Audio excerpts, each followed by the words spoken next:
brilliant speed with 10:30. vibrant service, vibrant broadband internet. Take it away, ladies and gentlemen. Well, thank you, Jeff. Thank you for having us. My name is Shane. I'm Jane. And I'm Bo. And this is Vibrant U Live. It's been a while since we talked about scams, so we thought we'd kind of keep us up to date on, like, if there's any new scams coming out or how to protect yourself from scams. Jane's going to start out by explaining the difference between a hacker and a scammer. Oh, yeah. So hackers and scammers have similar goals. They want something from you and they want to steal it or take it from you without your permission, right? Right. So most of the time it's money, but it can be things like your identity, something they want to talk to, sway you politically, or they want to cause some type of disruption in your community with some false information. So a hacker tries to gain access to your computer. It can be your phone, your personal computer, your work computer, and then once they have control, they try to gain access to some important information like your bank accounts, retirement funds, business information. In fact, the one that we have this month, before, they're talking about this and how to prevent it. They kind of walk through how they do it, what you need to look for, and the sense of urgency and all that kind of stuff. So. And a know before, just to let the audience know, is businesses can subscribe to this. It's called Know Before, and it's KNOWBE and the number 4. And it just teaches us as employees how to avoid hacks and scams and that kind of thing. Right. So once a hacker gets your information, they love that because then they can sell it over the black market. And so basically YouTube just had a recent data breach. So they were stealing the login information. So that was going out to the black market. And so this is done by hackers. And like I said, hackers typically attack your computers or your devices. And then Bo's going to talk a little bit of scammers. Yeah, so scammers, they're actually targeting you as an individual. So they try to get you to do something, whether that's give up credit card information or your social security number, your login. So a lot of time that you're going to get a message from them. Maybe it's through email, which is called phishing, it's not spelled like the traditional way, but with a PH, or they can do it over text, which is called smishing. And they can do it through a phone call too, which that's going to be called vishing with a V. So they do a few different methods, which we're going to go into a little bit and go in depth on what those look like and kind of how they want to get you to make some sort of time-sensitive decision. And Shane actually has a story about how he was hacked. Yeah, about 4 years ago, I've got a home network device or network storage computer. And one morning I woke up and I had an email that said, hey, please send $15,000 of Bitcoin to this address. And the email came from Russia. And I thought, well, that's kind of strange. Well, I go onto my computer and I'm looking at my files, and all my files are encrypted. And they wanted me to send them the Bitcoin money, and then they'll send me the key to unencrypt my files. And I thought, well, this isn't good, Doesn't sound good. No. Luckily, I had a backup of them. So on this device, it also will back up to an external hard drive. I checked that, and none of those files had been touched. So I ignored the email, obviously, because that's what you do. I was able to restore that device and get all but about a week's worth of my files back. So it was a little bit of a disruption. Kind of, you felt vulnerable, Yep. But at the same time, I was lucky because I did have a backup system to that, and that's something that I would recommend if you do have your own server at home.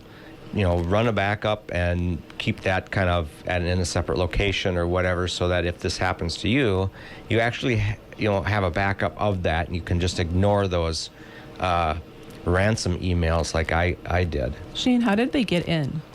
So I discovered what's called a port. So a port is something that allows your computer to talk back and forth on the internet. And ports get opened for different reasons. So there was a port that was opened And it was a vulnerability. You know, it's one of those things where if you don't have everything up to date and these ports get open and closed through software updates, that's how they got in. They exploited an open port. And I found out what it was, did the software updates, it closed the port, and then I haven't been hacked since. All right. Yeah. Very good. Yeah, we got some recent scams going on, even as recent as like a couple days ago. This is the one that you're probably getting on your phone through a text message, and it's going to be like a fake traffic fine text message. Got it. So I got this on my phone. It said, you have unpaid tolls in, I think mine said Indiana. And my wife actually got one that said in Chicago she had unpaid tolls, and it said, you have to click this link and give us your information. Otherwise, you could get a suspended license. And we had been traveling recently. So it just like my first thought was, I was like, that seems pretty fishy. But, they want you to make immediate action. So we were texting each other. I'm like, well, whatever you do, don't click on the link. It's always trying to get you to make some sort of action and enter your information. So if you get one of those, if you're really curious or worried about it, you can call into, Department of Motor Vehicles or wherever you need to on their official website or their actual phone number. Even if it is true, they're not going to text you. So just kind of be aware of that. And then some ones on the horizon that are actually, some of them are out now, but AI-powered scams are happening and are going to get more and more sophisticated. AI can generate video, they can generate voices. Deep fake videos are something that people are using nowadays, and so you can actually impersonate even like a family member's voice, and you can get a voicemail from them saying, "Hey, I'm in jail. I need you to send this money, otherwise I can't get out." And I know family members like to ask for money sometimes, but this is probably one time we actually don't want to give it to them. These are going to get worse and worse. It just we always tell people to think before you make any kind of action on these. Right. And Shane Bow and I were actually having a conversation about the fake traffic fines. And, this is kind of where common sense comes in, right? So we were talking about it, and it's like, how does the DMV have your phone number, right? Well, they don't. Exactly. So, right? And they're not going to text you. No, exactly. They're not going to text you. Looks like you got one there. It's that one. That one. Basically, there was a joke around it. I got it actually from my daughter, and then I get a phone call from my 13-year-old grandson. He says, "Grandpa, there's a scam going on. I want you to know about." Kind of explain it to me, and he says, "And a lot of you old people are getting these." And then I heard my daughter laughing in the background. That is funny. "Oh, you got to call me an old person. I got news for you. Your birthday present might be withheld." Well, as an older person, you might have forgotten that. Right. Right. He's hoping I forget with, bad memory. But yeah, there it is, Minnesota Department. And exactly. They're getting clever. Yeah. One of the other ones are the loan scam calls. A lot of people are getting phone calls, particularly from a person named Jessica. And Jessica, yeah. Hi, Jess. Hi. And they're offering fake loan deals and demanding payments for non-existing debt. So pay attention to that one. And then this is actually even a TV program called catfishing on social media. So scammers are basically creating fake profiles on dating apps and social media, and they're tricking victims actually into falling in love with them and then sending them money. Right.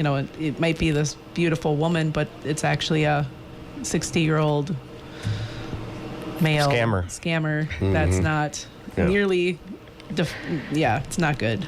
So the other one is threatening email scams. So basically fraudulent people are sending blackmail emails claiming that they have compromised information about you, and they are demanding payment before they release that information too. Right. And you talked about the groups that are targeted, and you just mentioned the old people, right?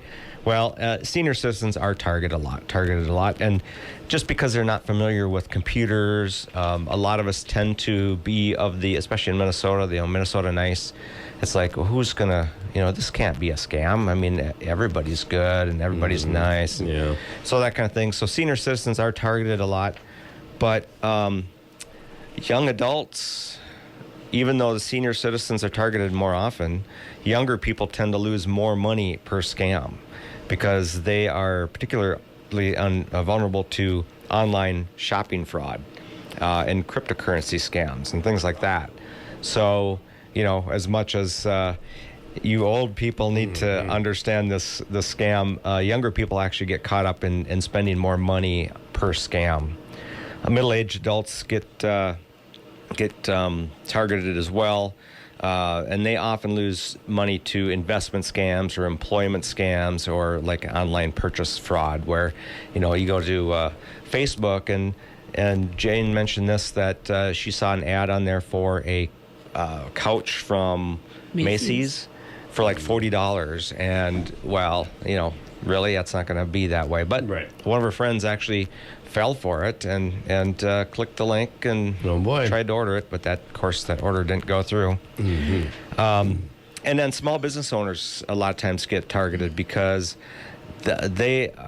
small business owners, they're a lot of times struggling, and they want to get a loan or whatever, so they're targeted as well for those kinds of attacks and being hacked with ransomware, just like I was in my home server. So ways people are getting scammed. Bo's going to go into a few of those ideas. Yeah, one of the main ways is, fake fraud alerts. So people will get a text from like Wells Fargo or US Bank, major banking companies saying, hey, your account's been compromised. Click this link to secure, change your password. It's going to have you enter your information.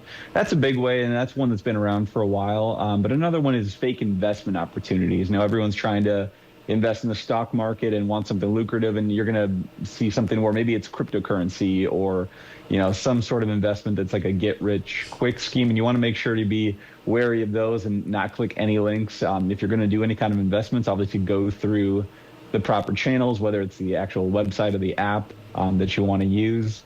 And then fake invoices and subscriptions, that's a pretty creative one, because a lot of times they'll do it from like Hulu or Netflix. Like, your subscription hasn't been paid, we're going to shut it off if you don't email us or give us your information or click this link. So those subscriptions typically aren't going to text you, and even if for some reason it is legit, there's other ways to go about it and go on the actual website and change your credit card information or whatever they're suggesting you do. So they're just trying to trick you into not thinking about it and clicking on a link, and maybe you're in a hurry. So that's something to be wary of, and these are kind of the three major ways you're going to see these scams come through. So how do you protect yourself? Well, Shane mentioned, the trusting. Don't be as trusting as you should be. You just don't trust anybody. So be skeptical. Pay attention to the unsolicited messages. If you receive emails that are coming from somebody you don't know, or a phone call from something that doesn't sound familiar to you, don't engage in any of that. And then verify that information. So if a bank is calling you, hang up the phone and actually call the bank, or whoever is trying to call you, reach out to them instead of falling for that message. And then always use those strong passwords and two-factor authentication. They're there for a reason. I know it's a little bit of a pain in the fanny, but just make sure that it helps you secure your accounts with the unique passwords, and then it prevents unauthorized access. And then the other part is monitoring your finances. Just always go into your accounts and check to make sure that you actually still have that money in there and someone hasn't gone into there for you. And avoid clicking suspicious links. So if you look at a link in an email or even on a text, and you read that link and you see, let's say, Amazon dot whatever dot something, right? Well, the last dot, the letters ahead of that, and then the dot TV or the dot URL or the dot whatever, that is actually the actual address that it goes to. The Amazon in the front is a fake. It's just to get you to think, oh, I'm going to Amazon, right? Mm-hmm. If the last part of that link doesn't say Amazon.com, and there's got to be a dot in front of that Amazon, it's a fake link. So just avoid clicking suspicious links. That's a big thing right there. Verify before you send money, of course, and Jane talked about this. Don't just take that email's word for it. Get out of that email, go to Google, do a search for the actual website of your bank or wherever it is. Let's say it's Meeker, that somebody sent you an email and they're asking for money, and it's Meeker.coop. Just go to Meeker.coop, find the legit phone number and call them, and then ask that way just to make sure. Did you really ask for this? And then we could tell you. And then block unwanted calls and messages. Phones now have that feature where it can tell a spam call for the most part, and they will block it. Sometimes it'll come through, but it does say spam at the top. Let it go to voicemail. Hey, if they're not leaving a voicemail, then it's not important, right? Right. So that's about it. Just do those type of things, and you'll protect yourself. Yeah, and just kind of being aware and recognizing scams is kind of step one. These are all ways to protect yourself, but just looking at any kind of message you get with maybe a little bit of skeptical, viewing on it is probably the best way to do it. And just, I know we're all kind of in a hurry, but slow down when you get one of these messages. Nothing has to be done right away. And there's ways to go around it, like going to the company's actual website or getting their real phone number. So if you're going to get one of these, even if it's legit, it doesn't hurt to take a second, look at it, and make sure you're calling the right person. The other part of this is the flip side, right? So I was having lunch with my mother-in-law like a month or so ago, and she was telling me she went into the bank to get some money, and the teller started to ask her questions and kind of be a little bit specific, thinking that she was going to be scammed, right? And my mother-in-law was kind of crabby about it, and I'm like, they're trained to help you. Right. They're trained to. Exactly. So if you're at the bank and that does happen to you, be very nice to them because they're trying to help you out. Right. They're trying to help you keep your money. Yeah. So anyway, if you have any questions about Vibrant or anything in general, please give us a call at 693-3231, or you can learn about us at vibrantbroadband.com, and then catch the replay on Facebook or YouTube channel. Just search for Vibrant Broadband, and then listen live every Wednesday at 10:30 on KLFD.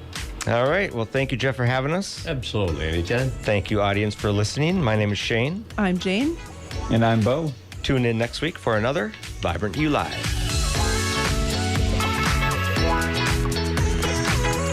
Brilliant speed with vibrant service. Vibrant broadband internet. Vibrant broadband internet.